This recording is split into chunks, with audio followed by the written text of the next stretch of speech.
I am a Pakistani spy. I stole classified file from enemy's camp office and sent it to my country. Now I'm trying to turn some enemy soldiers. If you have not watched old videos, please go and visit our channel for older videos so you will know how I reached across borders and how I stole files from army camp. Let's move towards story. Next day in the evening, I went to Colonel Shankar. He was sitting in the lawn as usual. Abdul Karim was politely standing in the veranda to carry out the orders. Abdul Karim greeted me with eye-to-eye contact and head slightly bowed. Today, the colonel was also in a mood. He started saying as soon as he saw me, "Hello, Mr. Abbas, please come and join me." I started talking here and there so that the colonel would like to talk about the topic. He must have forgotten my name, so he kept calling me Mr. Abbas. I said, "Colonel Selti, and my name is One, and you are calling me a Abbas." The colonel frankly said that I did not remember your name, but I was saying that you are the Abbas because you told the right things about my past in the first meeting. I said that I am not even familiar with the alphabet of palmistry, but I have some skill in face reading, and that too, because of meeting different people in my business. By looking at their mood, I get some idea from their facial expressions. The colonel said, "But how did you guess about me?" I said that I guessed from your stay in the services club that you don't have a family, otherwise, you could get government bangalow. Leaving the club's charms, you decorate your own party. According to you, your circle of friends is very small. You spend your evenings drinking and being a loner, which leads me to conclude that there are some things from the past which did not leave you behind, and you also do not want to separate these memories from yourself, and such memory can be of failure in love, in youth. The colonel was listening to me carefully. I continued by saying that since I myself have been a victim of similar failure in the past, your inner pain is not a problem. I want to spend every evening with you, but the day doesn't come just to get lost in such memories. I don't remember what else I said on the subject, but by the time I fell silent, the hard-nosed colonel had melted away like wax. His eyes were full of tears in the purple lights on the lawn. The colonel sat silently with his head on the back of the chair for some time. When he got control of himself, he said, "I have told about my past only to 2 or 3 friends till now, and today I'm telling you because you have known my past without telling. I am a native of Lahore and a raven." I asked him knowingly, "What do you mean by ravine?"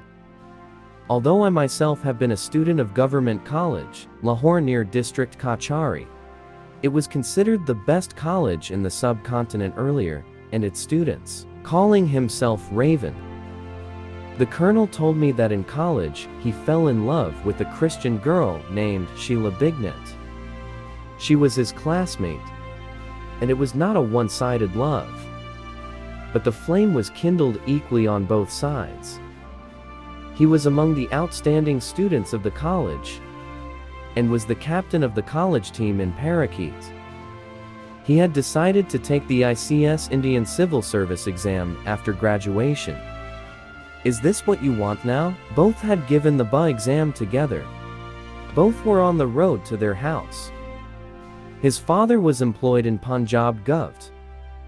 Both of our families were aware of this love and used to meet each other often. In April 1947, Lahore was also engulfed in Hindu-Muslim riots. One evening, rioters set fire to the house in front of his house. That house belonged to Muslims. Know what your heart says. He was sick. Seeing this scene, he had a heart attack and passed away. He said that the mischief of the rioters was controlled in a few days, but the death of father left us devastated. We had 0 savings. The whole burden of the house was on me. I got a part-time job at a shop in Rang Mahal. I was hoping that father's funds would shake out and I would start preparing for ICS. The secret of our financial weakness had been revealed to Sheila's family, and they started to live in a pinch. At the same time, Sheila got in touch with an Indian Navy captain. Sheila also started staying away from me now. I tried to explain to Sheila Kolak, but in vain. I reminded him of the words and promises of the past days, but in vain. And one day, Sheila became the bride of this captain, but could not leave my heart. I was pressed under the weight of my useless baggage, and watched as she left the bay as the captain's bride, but could not do anything. I felt a silence. During this time, India was partitioned. I came to India with my mother and 2 sisters. Our house in Lahore was bought from us by a friend of mine at a reasonable price. I gave my sisters the hands of the house that I got. After some time, my mother also passed away. Now was alone. I joined the army. After 2.5 years of training in Dehradun, I became a 2nd lieutenant. I tried my best to remove Sheila from my heart. But the roots of her love and memory had reached so deep in the heart. My hand rested on the colonel's visible vein, so that all his emotions were broken. He continued to speak. During the 1965 Indo-Pakistan War, I commanded an infantry company, and my company was stationed at the Lahore sector.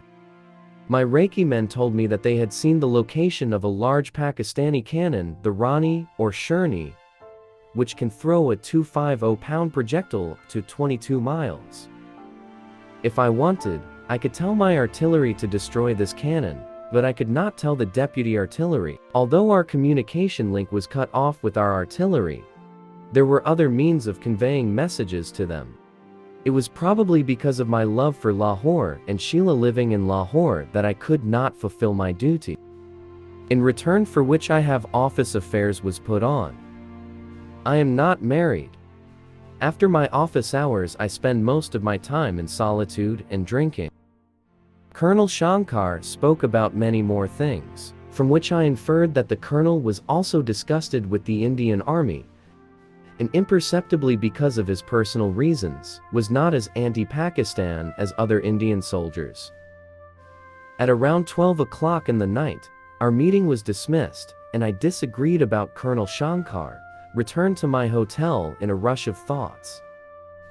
Here, I want to tell the readers something about the Rani and Shirni cannons of Pakistan. These 2 super heavy howitzers, a type of cannon, were given to Pakistan by the US in good times. They carry a 250-pound projectile and have a range of up to 22 miles. Both of them played a prominent role in the protection of Lahore in the wars of 1965. As soon as the Indian Army heard the sound of their shells, they began to tremble with terror in 1965, in 1971, and retreated back to their fronts. Colonel Shankar, in a state of drunkenness, opened his heart to me. But it could also be his trick to trap me. Abdul Karim's sad story and Colonel Shankar's words, both of them could be wrong and a trap.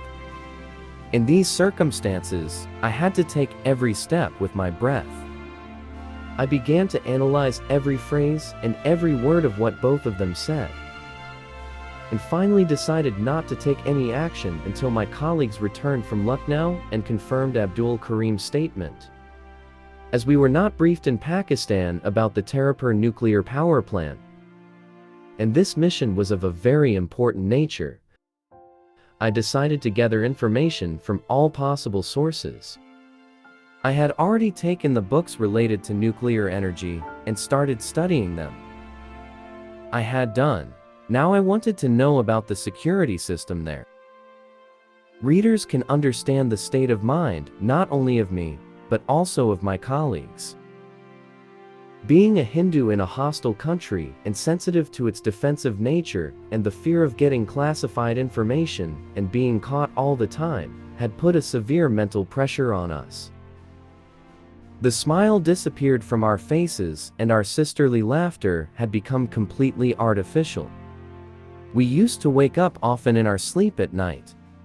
I knew my condition. My colleagues also told me about their religious status.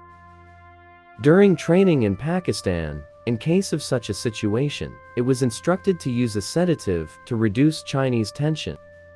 We started using this medicine, and after a week of using it, our religious stress was significantly reduced. My 2 companions who went to Lucknow returned on the 4th day. He had brought information about Abdul Karim. All that the shopkeeper said to Abdul Karim things were confirmed. The shopkeeper had also told about Abdul Karim that apart from his distant relatives, there is also a real uncle. But after the death of Abdul Karim's parents, instead of giving love and compassion to the orphan, all of them remained in their home. There was a lot of stuff. They also took it away, and Abdul Karim was left homeless and helpless. Because of his friendship with his father, the shopkeeper gave him shelter in his house and he could get an education. At the same time, he used to help in the shop. After matriculation, Abdul Karim wanted to pursue further education, so throughout the year, he worked in the shop, and as soon as he got the chance, he joined the army. The shopkeeper asked my colleagues about the reason for this inquiry, and they said that the proposal of Abdul Karim to marry a girl from his family is under consideration, and he has come here in this connection. The shopkeeper said that Abdul Karim is an innocent and the light of the Nawab family. There is no fault in him except being poor and helpless. The shopkeeper even said that if he had a daughter, he would be proud to marry her to Abdul Karim. Therefore, the truth of all the things stated by Abdul Karim had been confirmed. Now I had to plan to get his cooperation. The sketch of Abdul Karim that I had so far was that of a destitute Muslim Indian soldier who resented the constant abuse and harsh behavior of his officers. This was the positive side of this sketch. The other side was negative. He was such that he could be well-wisher of his country despite his personal grievances and grudges. His self-respect was crushed, could have made him a defector rebel, or to restore his crushed self-respect. After knowing our secret, he could have become a scion of motherland India by telling his officers about us and regaining his lost dignity. Both cases were possible. Look here in Pakistan. In other words, we are all Pakistanis and Muslims except a small minority. But among us, there are millions of traitors and patriots who fulfill their personal interests by pushing back the honor, sanctity, and survival of the motherland. Otherwise, those who claim to have come sitting on Indian tanks, those who burnt the national flag of Pakistan, which is a symbol of our freedom and honor at Mazar-e-Quaid, those who openly declared that Pakistan was divided into pieces, would not have been alive yet. I think that those who remain silent after hearing the words of such traitors are as far away from the love of the country as those traitors. I don't understand why the pride of those who get angry and die after hearing the abuse of their mother and sister is put to sleep when someone abuses their motherland. Perhaps these are the people who do not know the value of freedom, and they look for the solution of the temporary problems faced in their free country in the slavery of the enemy. All these political parties, these linguistic organizations, whether they are in power or in opposition, are only engaged in their personal gains. Be it any political party, they get power only to loot Pakistan. Pakistan's armed forces are the protectors of Pakistan's geographical and ideological borders. They also did not think that the soldiers and officers of the Pakistan army are standing like a leaden wall with their chests and lives in the palm of their hands in front of an enemy 8 times bigger than them, that the enemy's dream of a united India has been shattered, and his own survival are red. If the perpetrators of terrorism and explosions in Pakistan are Pakistanis, then they are definitely agents of the enemy. A horrible death is their destiny, and God willing, very soon, we will get rid of these plague rats. In this confused situation, I thought it appropriate to consult with colleagues and try to get everyone's point of view in the meeting with them. The two companions thought that Abdul Karim should be picked up at night and persuaded or forced to join us, and if he does not agree, then he should be terminated there. A colleague said that Colonel Shankar's room should be entered at night and killed, and his briefcase and important documents should be taken from his room. Both these ideas were rejected after a heated debate. Firstly, because Abdul Karim was not important in his personal position. After being picked up, he could not only turn away from us by promising to support us to save his life, but he could also make his numbers by capturing us. If the colonel had been killed, what was the guarantee that the documents in his room would have been important? In both cases, the Indian security would not only have been very alert, but the possibility of my arrest would also have increased because my name would have been on the list of those who met Colonel Shankar. Finally, it was decided that both of them should be further cultivated by keeping them in standby position and reach their mission army headquarters, and there should be an effort to establish contact for obtaining information.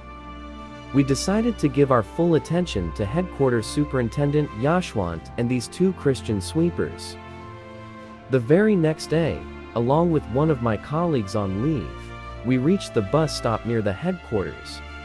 We boarded the same bus with Yashwant, and I also saw his house. I put two of my colleagues behind the two cleaners to get to know them, and thus not only find out about their activities after office, but also participate in them if necessary. The other two colleagues were assigned the duty of doing surveillance on Yashwant after office, and in the evening when he went to listen to a song.